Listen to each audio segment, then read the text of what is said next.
Welcome to Moments in the Word. I'm James Tyler, your host, and this afternoon we'll be reading from Isaiah chapter number 39.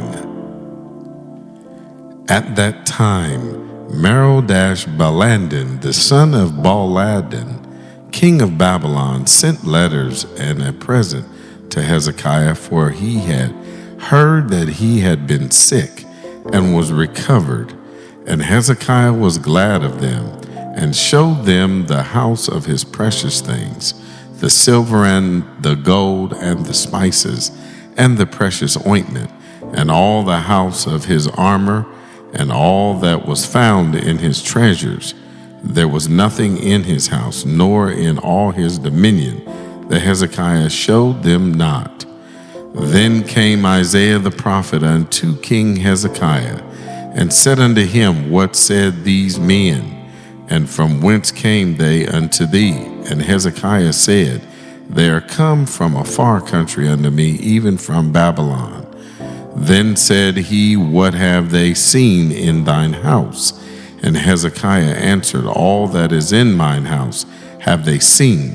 There is nothing among my treasures that I have not shown them. Then said Isaiah to Hezekiah, Hear the word of the Lord of hosts.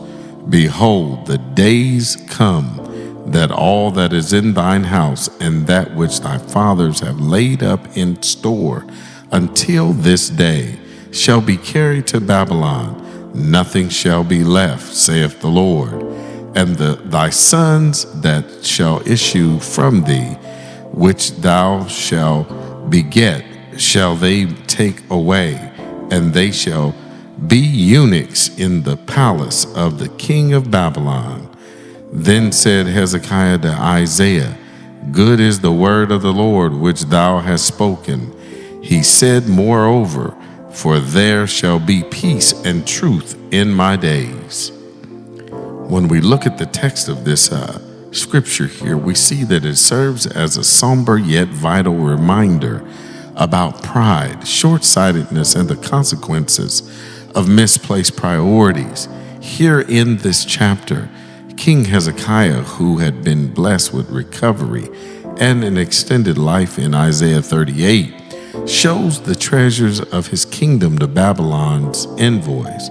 He fails to credit God for these blessings, and this act of pride here leads to a prophecy of future captivity for Judah. As well as in the text, Hezekiah's actions were driven by pride and a desire to impress the envoys. This reminds us to remain humble, acknowledging God as the source of all our blessings and achievements. In our lives today, we can reflect on areas where we might be tempted to boast or seek validation from others instead of giving thanks to God. Hezekiah here also seemed unconcerned about the long-term consequences of his actions, even though it would affect future generations. This teaches us today the importance of considering how our decisions today impact not just us, but also those who come after us. For instance, in our work, family, or community, we should strive to build legacies that honor God and benefit others. The treasures you see Hezekiah displayed to the Babylonians were ultimately plundered as prophesied. This reminds us to use the resources, talents, and opportunities God has given us wisely and for His glory, rather than for selfish purposes or to impress others.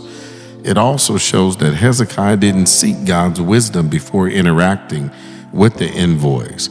In our lives, we can make it a habit to pray and seek God's direction before making decisions, especially when dealing with others who may influence or observe us. The prophecy here also of future captivity shows the consequences of focusing on earthly concerns rather than eternal matters. This challenges us to align our hearts with God's eternal purposes, prioritizing His kingdom over worldly gains. As always, the text here, it encourages us for one to reflect on how we live out our faith in humility, stewardship, and reliance on God. I'm James Tyler, coming to you live from the Castle Studios, and welcome again to Moments in the Word. God bless.